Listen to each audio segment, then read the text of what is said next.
네, 한 여인이 있었습니다. 그녀는 앞을 잘 보지 못하는 시각 장애인이었어요. 그녀는 태어난 지 6주째가 되던 해에 눈이 염증이 생겼는데 안타깝게도 의사의 부주의로 처방을 내려서 결국 실명을 하고 맙니다. 엎친 데 덮친 격으로 그녀의 아버지는 그녀가 태어난 지 얼마 되지 않아서 이 세상을 떠나버렸습니다. 태어난 지 얼마 되지 않아서 자신의 선택과는 아무런 상관없는 불행이 펼쳐지기 시작한 것이죠. 그녀의 삶에는 아무런 소망이 없었습니다. 자신을 이렇게 만든 의사를 평생 원망하며 자신의 인생을 저주하며 살지 않았겠어요? 내가 왜 이 땅에 태어났을까? 차라리 태어나지 않았으면 더 좋았을 걸, 아마 그렇게 생각을 했을 것입니다. 그런데 믿음이 좋았던 그녀의 어머니와 할머니는 늘 성경에 대해서 이야기를 해주고 하나님에 대해서 이야기를 해주었습니다. 그리고 항상 이렇게 얘기했습니다. 하나님이 너와 함께 계셔라는 믿음을 늘 심어 주었죠. 그런 그녀가 놀라운 경험을 하게 됩니다. 어느 날 예배에 참석했다가 평소 같지 않은 찬송가 가사에 자신의 마음이 완전히 무너지게 됩니다. 그 곡이 바로 찬송가 143장인데요. 이 찬송이죠. 웬 말인가 날 위하여 주 돌아가셨네.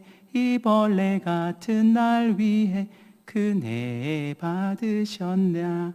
이 찬송을 듣는데 그동안 들었던 어떤 설교, 예수님께서 벌레 같던 자신의 죄 때문에 십자가에 못 박히고 죽으시고 부활하셨다라는 말씀이 그날따라 확실히 마음 가운데 믿어지게 되었습니다. 그러면서 스스로가 얼마나 죄인인지, 자신을 향한 예수 그리스도의 십자가의 사랑과 은혜가 얼마나 큰지를 깨달은 이후에 그녀의 삶이 완전히 달라지게 되었던 것이죠.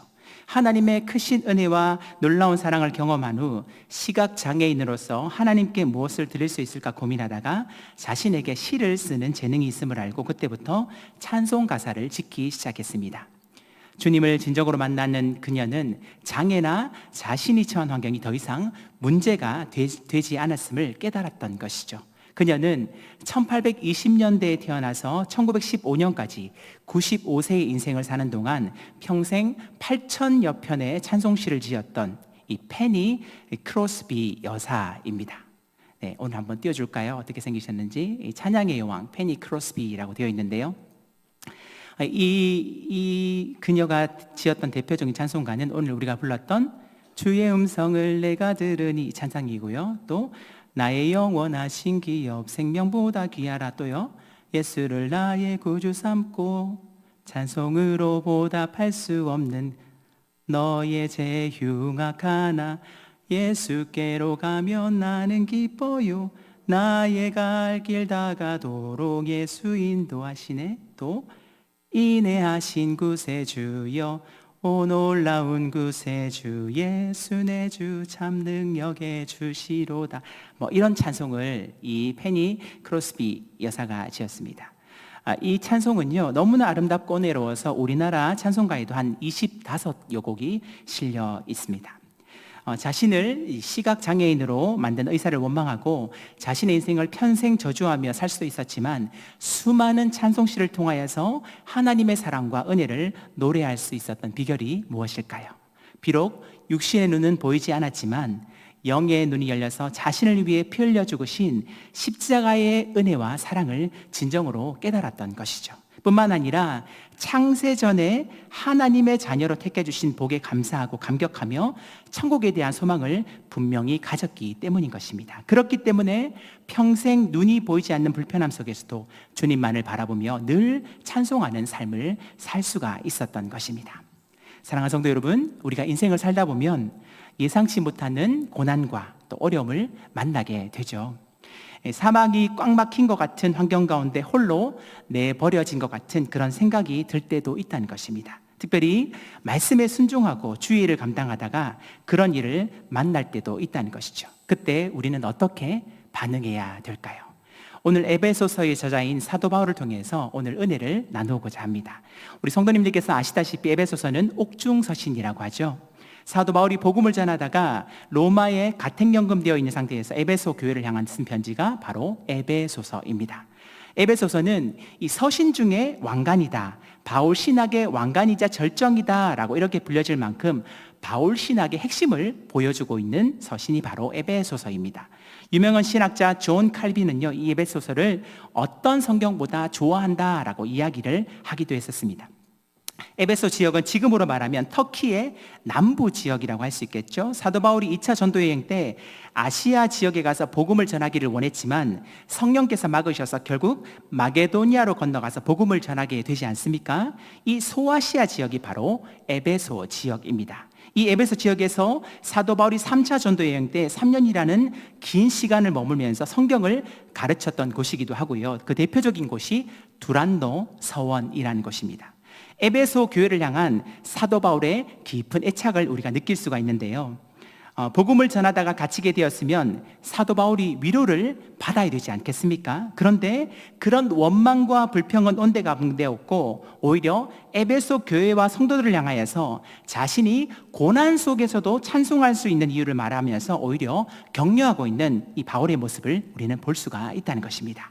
자, 우리 3절 말씀인데요. 우리 다 같이 한번 읽어보도록 하겠습니다. 3절입니다. 시작. 하나님 곧 우리 주 예수 그리스도의 아버지께서 그리스도 안에서 하늘에 속한 모든 신령한 복을 우리에게 주시되 아멘. 한글 성경에는 이 3절부터 14절까지가 절수마다 나뉘어져 있지만 이 헬라어 원어로 보면요 3절부터 14절까지가 한 문장으로 되어 있는 것입니다. 그러니까 사도 바울이 얼마나 감탄하고 감격했으면 3절부터 14절까지 숨쉬지 않고 이 하나님의 은혜를 찬송을 하고 있는 것이죠. 이 사도 바울은 감옥에 갇혀 있어서 비록 자유롭지 못한 상태였지만 오히려 하나님을 찬송하고 있는 모습을 볼 수가 있다는 것이죠. 이 찬송하리로다, 이 모습이 참 인상적이지 않습니까? 예, 습관적이고 형식적인 찬송이 아니라 이 찬송하리로다라는 고백은 하나님을 향한 감격과 기쁨과 감탄이 얼마나 큰지를 보여주고 있습니다. 바울이 고난 가운데서 이렇게 찬송할 수 있는 이유가 무엇일까요? 성경에서 이렇게 이야기하고 있습니다. 하나님 곧 우리 주 예수 그리스도의 아버지께서 그리스도 안에서 하늘에 속한 모든 신령한 복을 우리에게 주셨기 때문이라는 것이죠. 예. 하나님 곧 우리 주 예수 그리스도의 아버지께서라는 말은요 삼위일체 하나님을 말하고 있습니다. 그러니까 그 삼위일체 하나님께서 그리스도 안에서 하늘에 속한 모든 신령한 복을 우리에게 주셨다는 것입니다. 영어 성경에 보니까 이렇게 되어 있어요. 예, 우리 영어 성경 한번 띄워주실까요? Who has blessed us with every spiritual blessing in the heavenly places in Christ 이렇게 되어 있습니다. Who has blessed라는 표현은요 현재 완료잖아요. 그러니까 모든 신령한 복을 우리에게 주실 것이 아니라 이미 우리에게 모든 신령한 복을 주셨다는 것입니다. 누구 안에서요? 그리스도 예수 안에서. 그렇죠? In Christ 이렇게 이야기를 하고 있다는 것입니다. 다시 말해서 예수 그리스도 안에서 하늘에 속한 모든 신령한 복을 받은 존재가 바로 저와 여러분들임을 사도 바울은 분명히 말씀을 하고 있다는 것입니다. 원래 인간은 창조 이후에 하나님으로부터 모든 복을 받았습니다. 하지만 하나님의 명령을 어김으로 에덴 동산에서 쫓겨나 받은 복을 완전히 상실한 상태가 되었죠. 하나님께서 모든 것들을 거저주시며 다 누리게 하셨지만 선악을 알게 하는 나무의 실과만큼은 절대로 따먹지 말라고 명령을 하셨습니다. 왜요? 먹는 날에는 정령 죽으리라. 선악과가 무엇을 상징합니까? 아담과 하와가 동산 중앙을 오가며 선악을 알게 하는 나무의 실과를 보면서 우리는 한낱 피조물에 불구하고 온 우주의 만물이신 주님, 그 여호와 하나님이심이 여호와 하나님이 온 땅의 주인이심을 알기를 원하셨던 것입니다. 요즘 말로 하면 선 넘지 말라라는 것이죠. 하지만 뱀을 가장한 사단의 유혹에 그만 넘어가 버리고 말았습니다. 내가 먹는 날에는 하나님과 같이 된다는 사단의 말을 듣고 다시 한번 선악과를 보니 어땠습니까? 진짜 먹음직도 하고 보암직도 하고 지혜롭게 할 만큼 탐스러워 보였다는 것이죠. 결국 그들은 선악과를 따먹어 버렸습니다. 온 우주 만물의 창조주이시고 진정한 왕이신 하나님의 말씀을 어기고 인간이 하나님 자리에 올라가서 하나님처럼 되면 행복할 것 같았습니다. 그런데 진짜 행복했습니까? 행복 끝 불행이 시작되었다는 것이죠. 눈이 밝아져 자신의 벗은 모습이 부끄러워서 무화과 나무잎을 엮어 치마를 만들었죠. 하지만 시간이 지나면서 무화과 나무잎은 낡아질 수밖에 없었습니다. 그러한 모습을 불쌍히 여기신 하나님께서 친히 가죽옷을 지어 입히시는 장면이 등장을 합니다. 이처럼 인간은 아무리 최선을 다해도 하나님 앞에서 늘 불완전할 수밖에 없는 존재가 바로 인간이라는 것이죠. 에덴 동산에서 쫓겨난 이후로 인간은 늘 불완전하고 비참한 삶을 살게 되었습니다. 가인, 그렇죠? 인류 최초의 살인자가 되지 않았습니까? 인간을 지으신 후 보시기에 심히 좋았다라고 말씀하신 하나님께서 계속되는 인간의 범죄로 말미암아 인간을 지으신 것을 후회한다, 그렇죠? 한탄한다라고 그렇게 말씀까지 하셨습니다. 그렇게 아담의 범죄함으로 인해 인간은 하나님께서 주신 복을 다 잃어버렸고 전적으로 100% 타락한 존재가 되었다는 것이죠. 선을 행할 수 있는 능력이 조금도 없다는 것입니다. 그런데요, 오늘 본문의 사도 바울은 하늘에 속한 그 모든 신령한 복을 회복한 존재가 되었음을 찬송을 이유로 들고 있습니다. 누구 안에서요? 바로 그리스도 예수 안에서. 여기서 말한 신령한 복이라는 것은 영적인 복을 말하는 것입니다. 세상이 흔히 말하는 땅에 속한 복도 아니요 인간의 노력으로 얻을 수 있는 복도 아닙니다. 복의 근원이신 하나님으로부터 주어지는 영적인 복을 말하는 것이죠. 순간적인 복이 아니라 영원한 복, 영혼의 깊은 유익을 주는 복을 말하는 것입니다. 그럼 사도 바울이 말하는 신령한 복은 오늘 본문에서 무엇을 말하고 있을까요? 우리 4절 말씀인데요, 우리 다 함께 읽어보도록 하겠습니다. 4절입니다. 4절입니다. 시작. 우리로 사랑 안에서 그 앞에 거룩하고 흠이 없게 하시려고. 아멘. 사도 바울이 말하는 첫 번째 신령한 복이라는 것은 곧 창세전에 그리스도 안에서 우리를 택하신 복, 택함의 복을 말하고 있는 것입니다. 우리 인생 가운데 택함은 참으로 중요하죠. 인생은 택하고 택함 받고의 연속이라고 해도 과언이 아닙니다. 오늘도 우리 성도님들 수많은 선택을 하셨을 것입니다. 점심으로 무엇을 먹을 것이냐, 중국집에 가면 짬뽕을 먹을 것이냐, 짜장면을 먹을 것이냐, 이 선택하죠. 또 옷은 어떤 옷을 입을 것이냐, 특별히 우리 여성분들 보면 옷이 많이 걸려 있음에도 불구하고 그 선택하지 못하면서 늘 얘기하죠. 입을 옷이 하나도 없네, 뭐 이렇게 선택을 이야기를 하지 않습니까? 또 오늘처럼 수요예배 올 것인가 말 것인가, 또 진로를 선택하고 대학을 택하고 직업을 택하고 배우자를 택하고 교회를 택하고 심지어 죽을 때에는 화장을 할 것이냐 매장을 할 것이냐, 이런 것도 이 택함의 연속이라는 것입니다. 때론 권력자나 유력자, 유명한 회사로부터 택함, 스카우트 제의를 받기도 합니다. 대통령으로부터 장관이나 위원장으로 택함을 받는다면 자신도 영광이요 가문도 영광이요 명예롭기 때문에 이를 거부할 사람은 아무도 없을 것입니다. 이처럼 한 나라의 대통령으로 택함 받는 것도 영광인데 사람과는 비교할 수 없는 전지전능하신 하나님께서 그리스도 안에서 우리를 하나님의 자녀로 택하신 영광과 기쁨을 어찌다 말로 표현할 수 있겠냐 하는 것입니다. 그것도 언제입니까? 창세전에, 그렇죠? 창세전에 세상이 만들어지기 전부터 우리를 택하셨다라고 분명히 말씀을 하고 있습니다. 네.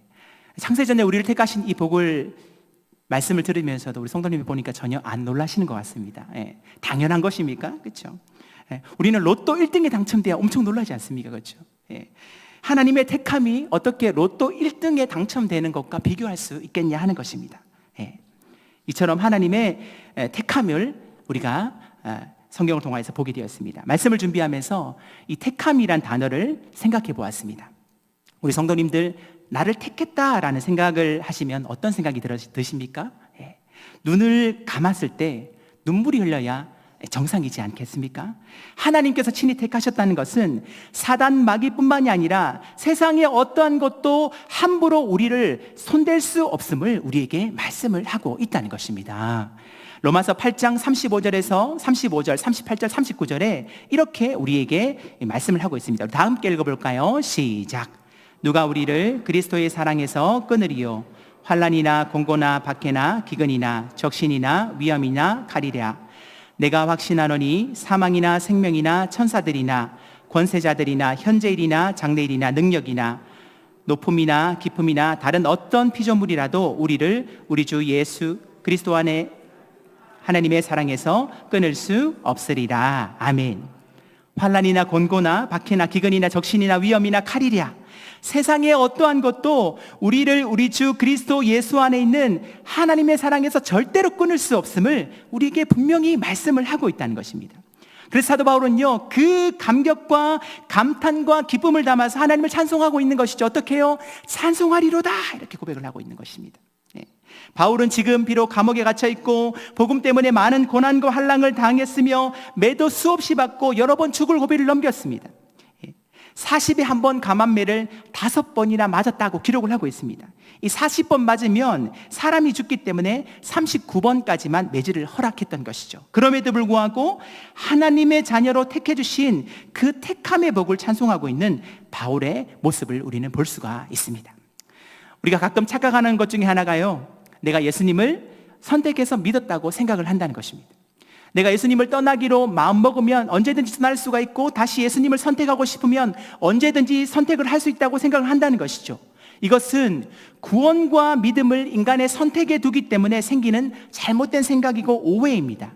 반드시 기억해야 될 것은 하나님의 택함이 먼저 있었기 때문에 내가 예수님을 믿게 된 것입니다. 아니, 더 정확하게 얘기하면 예수님이 믿어지게 된 것이죠.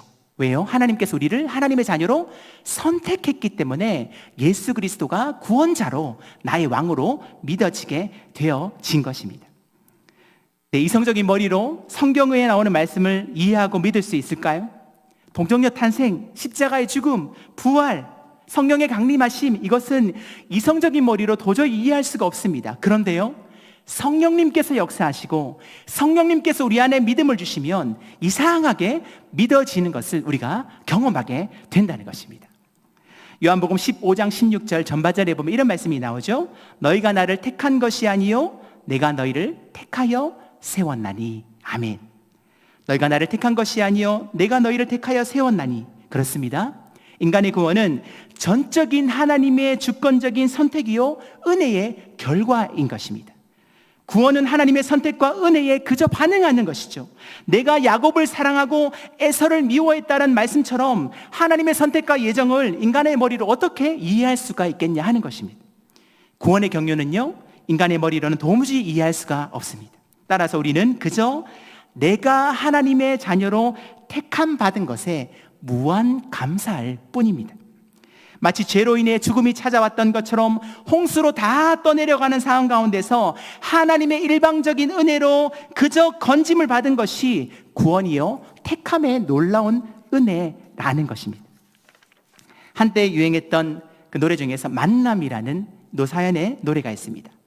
거기 가사에 보면 우리 만남은 우연이 아니야 라는 그런 가사가 나오죠. 만남이란 단어를 구원으로 바꾸면 이렇게 되겠죠. 우리의 구원은 우연이 아니야. 우리가 하나님의 자녀로 택함받아 예수님이 믿어지게 된 것은 결코 우연이 아니라 하나님의 놀라운 은혜의 결과라는 것입니다. 그러므로 구원은 인간적인 선택과 행위가 아니라 창세전에 하나님의 주권적인 택함과 전적인 은혜로 주어졌기에 우리의 구원은 절대로 흔들릴 수 없음을 믿는 저와 여러분들 다 되시기를 예수님의 이름으로 축복합니다. 우리의 구원은 그럼 누굴 통해서 이루어졌을까요? 오늘 성경에서 계속해서 반복되고 있는 본문의 말씀에 보니까 그리스도 안에서라는 표현이 나옵니다. 에베소에서 가장 강조하는 핵심이기도 한데요, 오늘 본문의 1장에 보면 3절에서도 그리스도 안에서, 4절에서도 그리스도 안에서, 5절에서도 그리스도로 말미암아, 7절에서도 그리스도 안에서, 이 그리스도 안에서 그리스도 안에서라는 말이 1장에 계속해서 반복이 되고 있습니다. 헬라어로 엔크리토스, 영어로는 in Christ라고 되어 있습니다. 다시 말해서 저와 여러분들은 오직 예수 그리스도 안에서, 예수 그리스도를 통하여, 예수 그리스도 때문에, 예수 그리스도로 말미암아 죄 용서함을 받고 하나님의 자녀가 되었음을 우리에게 분명히 말씀을 하고 있다는 것입니다. 우리의 행위도 우리의 노력과 선행이 아니라 오직 예수 그리스도 안에서 하나님의 구원하시기로 예정하셨다는 것이죠. 따라서 하나님은 죄인의 모습, 죄인인 우리의 모습을 그대로 바라보시는 것이 아니라 예수 그리스도 안에서 예수 그리스도로 옷 입고 있는 저와 여러분들을 바라보시면서 의롭다고 여겨주시는 것입니다. 따라서 구원의 근거가요, 우리 안에 있지는 않습니다. 우리가 신앙이 좋을 때는 내가 구원받은 것 같고, 신앙의 땅바닥을 칠 때에는 구원받지 못한 것 같고, 구원은 절대로 그런 것이 아닌 것이죠. 우리의 구원의 근거는요, 예수 그리스도 안에 있기에 절대로 취소될 수 없음을 여러분들 꼭 기억할 수 있기를 간절히 소망합니다. 계속해서 5절 말씀인데요, 우리 다 함께 읽어보도록 하겠습니다. 5절입니다. 시작.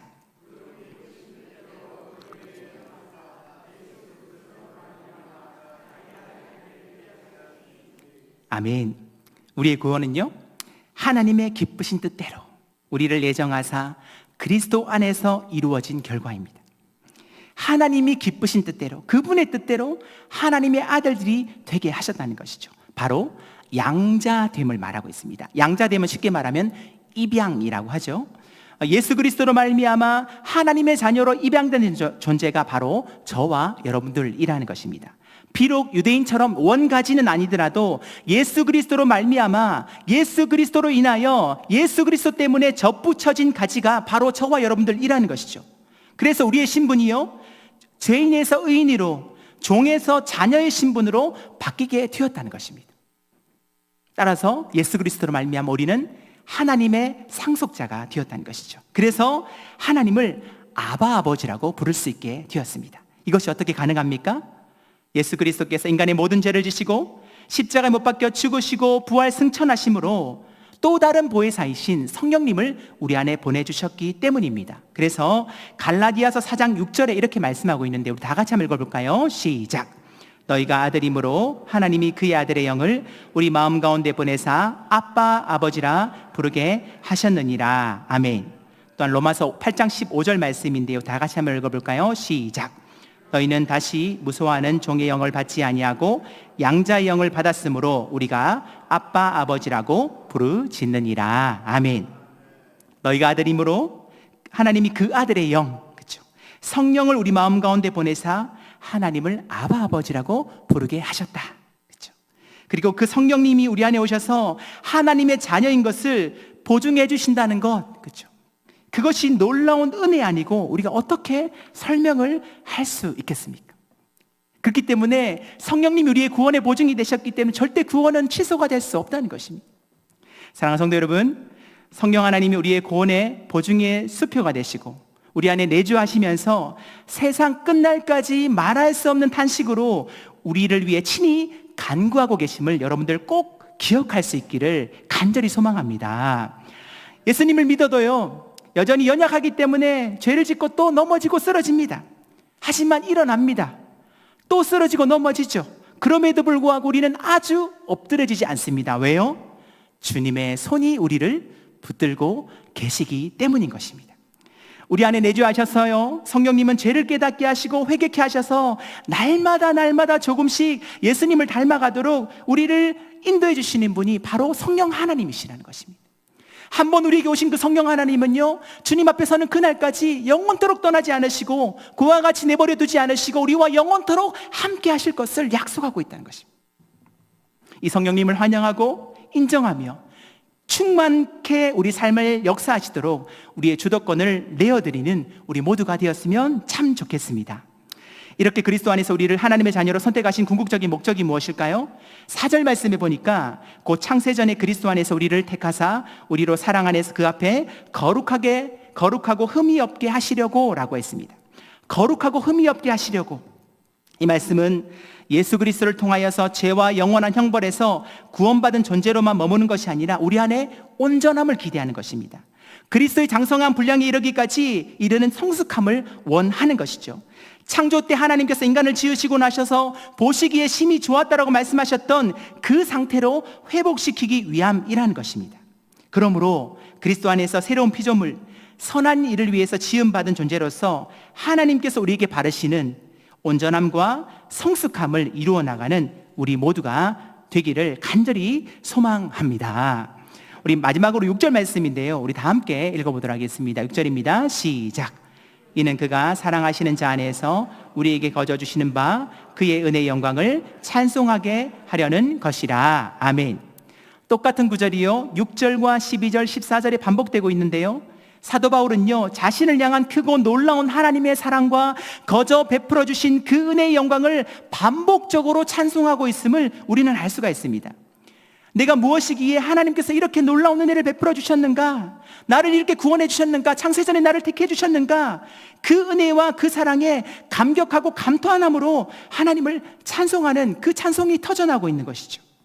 사랑하는 성도 여러분, 사도 바울은요, 복음을 전하다가 감옥에 잡혀서 그런 갇혀있는 상함에 있음에도 불구하고 오히려 에베소 교도에서 성도들을 향하여서 감격하고 감탄함으로 하나님을 찬송하는 이유, 다른 것이 아닙니다. 창세전에 하나님의 자녀로 택해 주시고 자녀 삼아 주셔서 영원한 생명을 누리게 해주신 복 중의 복을 찬송하고 있는 것입니다. 다시 말해서 예수 그리스도 한 분만으로 충분하다는 것이죠. 그것이 바로 무엇입니까? 복음입니다. 예수 그리스도 한 분만으로 충분하다는 것, 그것이 바로 복음이라는 것이죠. 서두에 말씀드렸던 크로스비 여사도 마찬가지지 않습니까?